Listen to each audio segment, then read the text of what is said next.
গণভোট মেনে নিলে সাংবিধানিক প্রতিষ্ঠানগুলোতে নিয়োগ স্বচ্ছ হবে, আপনাদের কর্তৃত্ব এককভাবে থাকবে না। সেই কারণে আপনারা গণভোট চান না। গণভোট মেনে নিলে তত্ত্বাবধায়ক সরকারের অন্তর্ভুক্তিমূলক সম্মিলিতভাবে একটা কাঠামো আসবে, আপনারা সেটা চান না। গণভোট কার্যকর হলে উচ্চকক্ষ হবে ভোটের পিয়ার অনুযায়ী, আপনারা সেটা চান না। আপনারা মৌলিক কাঠামোর পরিবর্তন চান না, এ কারণে এই গণভোট চান না।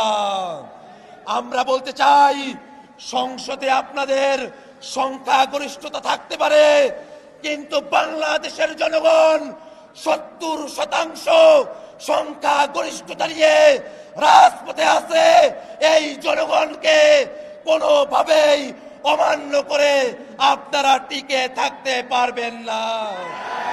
আপনাদের পতন নয়, আপনাদের সুন্দর পদক্ষেপের অপেক্ষায় জাতিকে সাথে নিয়ে আমরা অপেক্ষা করছি। সংসদে, রাজপথে কথা হবে সংস্কারের জন্য। ইনকিলাব জিন্দাবাদ।